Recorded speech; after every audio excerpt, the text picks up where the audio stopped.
중동 정세를 정리해 보았습니다. 첫 번째, 오늘 우리가 볼 관점, 전쟁은 점이 아니라 선입니다. 전쟁 소식은 대개 사건 하나로 들립니다. 그래서 흩어진 점처럼 느껴집니다. 그런데 날짜를 따라가며 이어서 보십시오. 점들이 이어지면 선이 됩니다. 그 선을 따라가면 이 전쟁이 가자 하나로만 설명되지 않는다는 것이 보입니다. 가운데에 드러나는 중심이 있습니다. 이란입니다. 그리고 더 깊이 내려가면 감정 싸움만이 아닙니다. 자원과 통상, 파이프라인과 항로, 즉 길이 보입니다. 오늘은 이 선을 따라가 보겠습니다. 흩어진 사건들을 하나로 이어서 보겠습니다. 두 번째, 전쟁 시작점. 시작점은 2023년 10월 7일입니다. 하마스가 3,000명 이상 규모로 투입됐고 민간인과 군인을 포함해 약 1,200명이 희생됐습니다. 이건 단순한 전쟁 시작이 아닙니다. 이스라엘 사회 전체를 뒤흔든 집단적 충격으로 남았습니다. 그래서 이후 전개는 한 번으로 끝나지 않았습니다. 복수와 보복이 단순 반복이 아니라 서로 맞물리며 더 커졌습니다. 세 번째, 가자 전쟁의 전개 지상전과 휴전입니다. 10월 28일, 이스라엘군이 가자지구로 본격 진입하며 지상전이 시작됩니다. 지상전은 전쟁이 깊어지고 길어진다는 뜻입니다. 전선이 넓어지고 시간도 길어지고 부담도 커집니다. 그리고 11월 24일, 1차 휴전이 있었습니다. 인질 일부가 석방됐고 팔레스타인 죄수들과 교환도 진행됐습니다.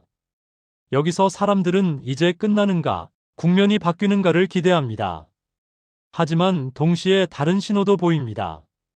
전쟁이 가자 안에서만 머물지 않을 수 있다는 신호입니다. 휴전은 끝이 아니라 전선이 다른 방향으로도 이어질 가능성을 남겼습니다. 네 번째, 전쟁 무대의 이동, 가자에서 이란으로입니다. 이제 전쟁의 무대가 움직입니다. 2024년 4월로 넘어갑니다. 4월 1일, 이스라엘이 시리아 안에 이란 영사관을 공습했습니다. 이 과정에서 이란군 장성과 참모진, 약 7명이 있었다는 말도 나왔습니다. 이 사건은 겉으로는 시리아 안의 타격입니다. 그런데 실제로는 이란의 핵심을 건드린 사건으로 보입니다. 그래서 4월 13일, 이란이 이스라엘 본토를 향해 드론과 미사일 공격을 했습니다. 수십 년 만에 직접 공격에 나섰다는 의미가 붙습니다. 그리고 4월 19일, 이스라엘이 보복했을 때 이란은 그런 공격은 없었다는 식으로 반응을 낮췄습니다. 여기서 보이는 그림이 있습니다. 맞대응은 하되 전면전으로 폭발하지 않게 수위를 조절한 모습입니다. 다섯 번째, 핵심 개념 프록시 대리전 구조입니다. 여기서 키워드 하나를 잡습니다.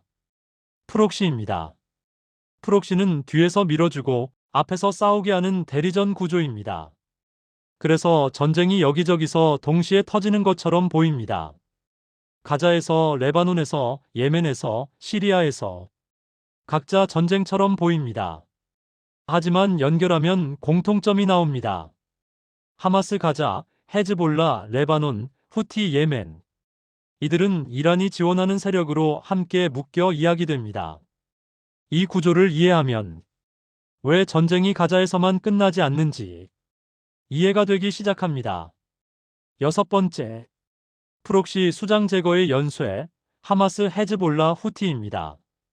7월 31일, 하마스 정치국 1인자가 이란 안에서 제거됐습니다. 이건 이란 입장에서 충격입니다. 자기 영향력과 체면이 타격을 받는 일입니다. 9월 27일, 레바논에서 헤즈볼라 수장 나스랄라가 제거됐습니다. 9월 29일에는 예멘 후티의 거점 항구 도시 공습이 있었습니다. 여기서 보이는 건 한 가지입니다. 이란이 뒤에서 밀던 세력들의 핵심이 연쇄적으로 타격을 받았다는 점입니다. 그래서 전쟁은 더 이상 대리인들끼리의 싸움으로만 남지 못합니다. 결국 배후인 이란이 앞으로 끌려 나오게 되는 압박을 받게 됩니다. 일곱 번째, 이란이 전면으로 끌려 나오는 순간 탄도미사일과 보복입니다. 10월 1일 이란이 탄도미사일로 대규모 공격을 했습니다. 약 200발이라는 말도 나왔습니다. 여기서 국면이 달라집니다. 이란이 전면으로 등장합니다. 10월 26일 이스라엘에 보복이 있었습니다. 이란으로 가는 길에 들킬 수 있는 시리아 레이더망을 먼저 파괴했습니다. 그 다음 들키지 않고 접근해 탄도미사일 제조 공장과 부품 시설을 쪽집게처럼 타격했습니다. 즉 이것은 한 번 맞고 한 번 갚는 싸움이 아니라 상대가 다시 때릴 능력을 약하게 만드는 방식입니다. 8번째, 헤즈볼라 본격 타격과 삐삐 작전 언급입니다. 11월 3일 레바논 안에 헤즈볼라를 공격하기 시작했습니다. 전선이 북쪽으로 더 깊어졌다는 뜻입니다. 그리고 삐삐 호출기 이야기가 나옵니다. 감청을 피하려고 스마트폰을 쓰지 않고 삐삐를 사용하던 상황이 있었습니다. 그런데 그 삐삐 자체가 공격 통로가 되는 기획작전으로 거론됩니다. 정한 때에 폭발하도록 했다는 이야기입니다. 여기서 전쟁은 포탄만이 아닙니다. 정보전, 통신전, 통제전으로도 벌어집니다. 9번째, 지도 한 장으로 보는 전체 구조, 결국 이란이 보입니다. 사건을 따로 보면 이렇게 보입니다. 가자에서 싸웠다. 레바논이 터졌다. 예멘이 바다를 흔든다. 시리아가 공습을 받았다. 그런데 지도를 한 장으로 펼치면 중심이 보입니다.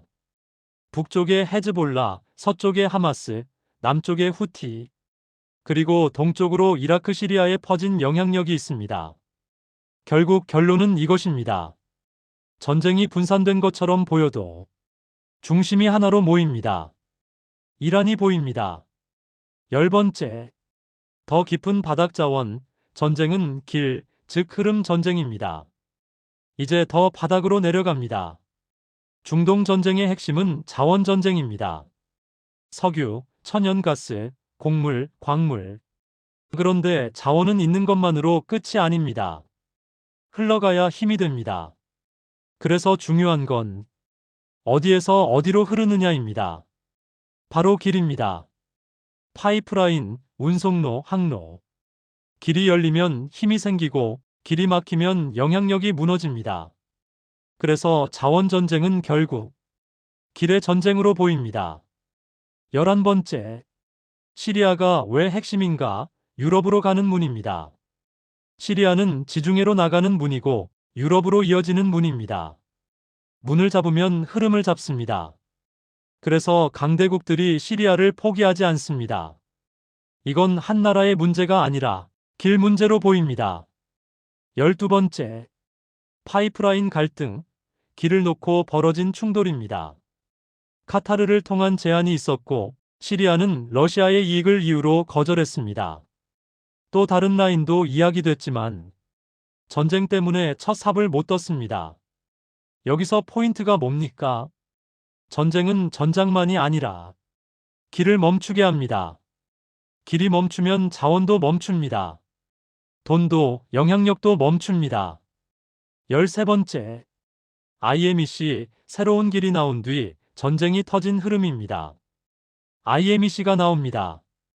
인도에서 UAE, 사우디, 요르단, 이스라엘을 거쳐 유럽으로 가는 길입니다. 그리고 시간 순서가 나옵니다. 9월 9일 양해각서, 그 뒤 10월 7일 전쟁. 그래서 이렇게 이어집니다. 새로운 길이 나오면 판이 흔들립니다. 전쟁이 터지면 길은 멈춥니다. 이 전쟁을 지역 감정만으로 보기 어렵습니다. 14번째, 성경에서 말하는 유브라데 강과 동방의 왕들입니다. 이라크가 전쟁으로 약화된 흐름이 유브라데 강이 마르는 것과 연결되어 이해됩니다. 강이 마른다는 것은 힘이 빠지고 주도권이 약해진다는 뜻입니다. 그래서 동쪽에서 들어올 길이 열리고 동방의 왕들의 길이 준비된다는 해석이 가능해집니다. 그리고 동쪽 강대 세력으로는 중국이 등장해 있습니다. 중국의 1대1로 정책이 이라크를 향하고 있습니다. 15번째, 성경 에스겔 38장 노략과 약탈입니다. 에스겔 38장에서는 북방의 군대가 내려오는 목적이 노략과 약탈로 나옵니다.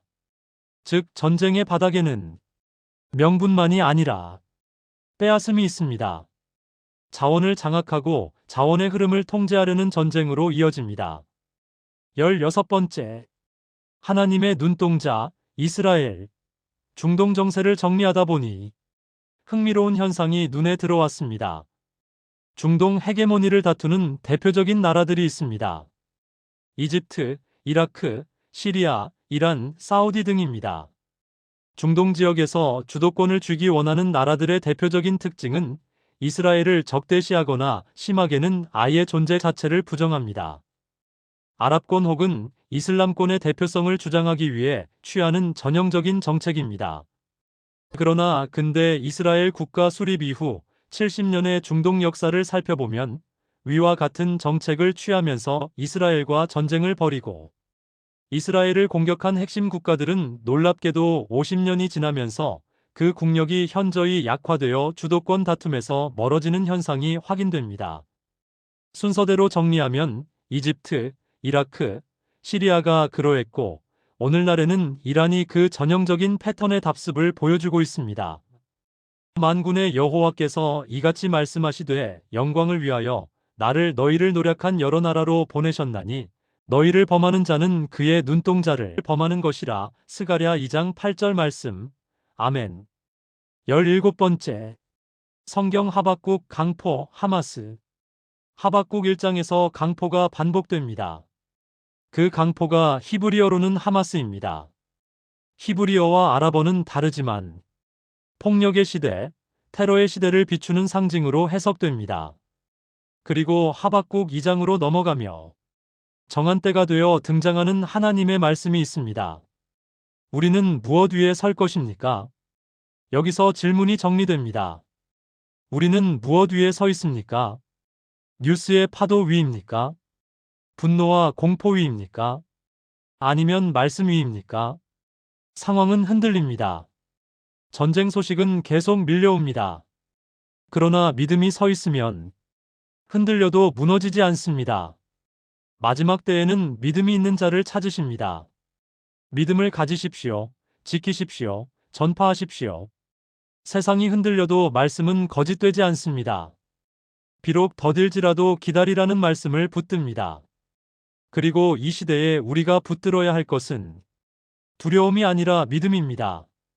마지막에는 모든 흔들림 속에서 우리를 다시 이 말씀으로 부르십니다. 의인은 믿음으로 말미암아 살리라. 아멘.